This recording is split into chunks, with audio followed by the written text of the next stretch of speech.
And now, after this not small deviation, a few words about the content of this play. The name of Monekin, his age, and some other interesting issues as raised by Jennifer Twong, Cara Darcy, Andrea Alonso, David Keane, Samantha Galvin, John Hunter, and Magdalena Latwitz. Sorry if I mispronounce some of these names. First, the name. What does it mean? No, I'm not unbalanced, as one lady suggests in Sweeney's Agonistic, and unfinished Aristophanes poetic tragicomedy by T.S. Eliot this time. Monekin is quite a name, but what does it mean? What does it symbolize? As a lot of other women and men ask you about this, the content of your play. A play is as well as a name is. And then, what's in a name or in a play? The easiest answer would have been Gertrude Stein's line, a rose is a rose is a rose is a rose is a rose. But I'm not talking to an audience or to a reviewer or to a journalist. I'm talking to young people who were always my best audience or readers. And what's more, to young students as you, with such a teacher as Dia, not an ex-machina, but at heart. A few weeks ago, a book of mine was published with my collected poems. The first poem written a few days ago had the title Growing Young. I was very young when I wrote the Prelapse of the Monnikins. The first actor who played the role was much younger than me. Actually, he was about 23, and it was his first role in his career which proved to be as successful as Monnikin himself up to his last day. Since then, a lot of actors have undertaken this role regardless of their age. It is not the choice of the author who is going to play whom. Actors of different age can play any role. Sarah Bernard played Hamlet at a very mature age. You can imagine that.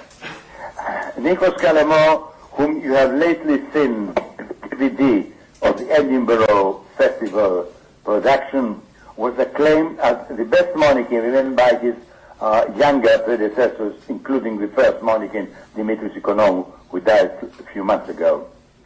As concerns the name of Monekin, monos, meaning alone in Greek, it's not something strange for American ears. Just open any Webster dictionary and you will find hundreds of words starting with the word mono.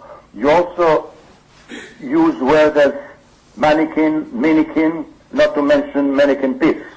But truth was and is, as usual, more simple. I used to call my friend Monekin, and she used to call me Monekin. So what's more natural than to call the hero of my play Monekin? If that's my fourth confession. To answer as briefly as possible, which I haven't proved up to now, Andreas Alonso specific questions to clarify matters as the who is who of Monekin. When Monekin asks who is Monekin and answer Monekin is me, etc., etc., he is already in a state of childish, feverish delirium, probably because he is also drunk. One even may wonder whether it is the first time he tries to commit suicide, since he says somewhere that this time he will not postpone it. As concerns his 4,000 of years, it's a self-leg pulling of Greeks who ask proud of their past, justifiably or not, is of no concern. Every nation is proud of its past. Look how proud each country is about its football team. All Monekin's reactions and all his self-funereal speeches come from the fact that he still yearns for his female Monekin, who has deserted him. That is why that the music which occasionally accompanies the play, according to my instructions, was Charlie Chaplin's song Je cherche ma titine et je ne la trouve pas. Now I come to content of the play and the style and the literary reference. André Gara pays attention to the use of wordplay, and Amy Feinberg to the existence of many biblical references, while Jeff Rivera mentions the different allusions to Hamlet, Bob Dylan, Cavafy, W.B. Yeats, Lord Byron, and the Bible. Alexander Rodriguez is surprised to find such names as Yeats, Dylan, and E. Cummings in the text. Adam Gladys is rather surprised to find so many puns and literary allusions, all in a Joycean style. But Shelley refers to Monekin's pseudo-aphorism that if it is not Greek, it is not Logos, and is slightly surprised that Monekin finds delight in Greek naughtiness. Before I forget it, I will give an answer which you can take as another confession of mine. Monekin and one-act play is a prologue of my, for the time being, 2 volumes novel of my called Hollow Bible, Kenidia Thiki in Greek, which with an E means empty, and with a diphthong A-I means new. The hero of Kenidia Thiki is again and will always be Monekin until death the two Monekins part. Monekin, the play, as well as the novel, are works in progress, as was once Finnegan's Wake. As concerns fun is fun, although it is the most dangerous form when it is used, when it is ill used. In my previous satirical novels and short stories, I attack the use of cliches, even in my poems, by distorting them. They are my enemy number one, as they falsify both life and human beings. When my play first appeared on stage by Carol Schoonow Theatre in 1977, my Hollow Bible had already been published 4 years ago.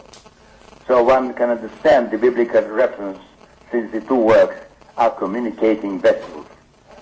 As for the conclusions of many foreign literary names in this play, that was completely necessary when I was asked to write the play in English for the Edinburgh Festival production. I have tried to find in English equivalent poems or quotations of the Greek ones, to the Greek ones. Kieran Mara, to end my soliloquy, wonders whether I chose Socrates' statuette as a symbol of Greekness. And Brian Trout wonders whether the emphasis of the Greekness in the play limits the potential audience. Well, I don't know. When I write a play, I simultaneously play the roles and think of a setting. And of course, I write in Greek for Greeks. If this interests other people, as Monekin has managed to do, I consider it a plus. We must not forget that European culture is a combination of Greek and Christian thought. great difference between European culture, a cultured European audience and the Greek one. No more emphasis is for my Greekness. I leave that to Monikin. I finish with Marcos Clem's observation about the frequent use of three dots. Dots usually represent pauses, but anyhow, regardless of the long Pinterian poses of the modern theater, which I usually try to avoid, what I say to an actor as a playwright and occasionally as a director, punctuation is for making reading easier. Actors should forget full stops, dots, commas, or semicolons when they act. They have to find their own punctuality, the combined rhythm of their bodies and their logos. The rest, if I left any, is not mine.